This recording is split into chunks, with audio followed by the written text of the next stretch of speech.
victoire et la défaite. Bah oui, il y avait eu un commentaire d'un entraîneur, je ne sais plus qui c'était d'ailleurs, qui à la question, enfin avant que les journalistes posent une question, il était rentré en conférence de presse, il avait dit, son équipe avait perdu, et il avait dit aux journalistes, tous les week-ends en Europe, il y a la moitié des équipes qui gagnent et la moitié des équipes qui perdent, et vous êtes toujours là à nous demander pourquoi. Voilà. J'avais trouvé ça assez intéressant, parce que effectivement, c'est un peu 50% de réussite. Il y a des gens qui perdent et des gens qui gagnent. J'ai pu faire 400, 500 matchs, j'en sais peut-être plus dans toute ma vie.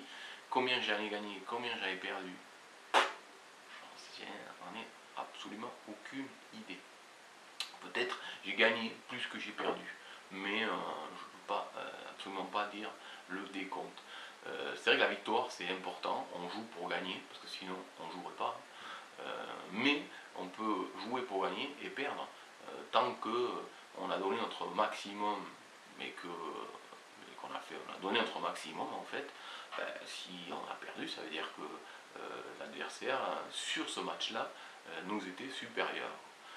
Alors, j'ai connu les deux choses suivantes. En général, en début de saison, on joue la montée, avant même le premier match, on se dit on joue la montée. Ça me paraît tout à fait noble comme objectif.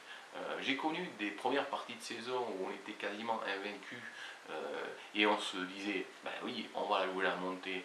Et puis en fait, en fin de saison, on était complètement ruiné et on était proche de la descente. Et j'ai connu aussi l'inverse, qui faisait qu'en décembre, on était proche de la descente et en juillet, on était proche de la montée parce qu'on avait gagné tous les matchs de la phase retour. À l'échelle du basket, c'est un peu proportionnel, enfin proportionnel, non, c'est pas le mot, mais il y a premier quart-temps, deuxième quart-temps, troisième quart-temps et fin de match, donc on peut prendre 20 points dans l'œil, où vous voulez, à la fin du premier quart-temps, et puis gagner le match, quoi. Ou être 20 points devant au premier quart-temps et perdre le match.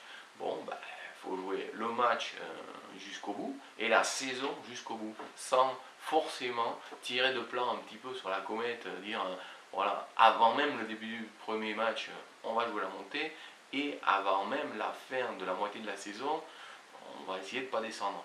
Non, il faut jouer les matchs l'un après les autres, voir si on gagne, voir si on perd, faire le mieux qu'on peut, et puis si on descend, on descend, si on monte, et si on reste au même niveau, je ne vais même pas le dire.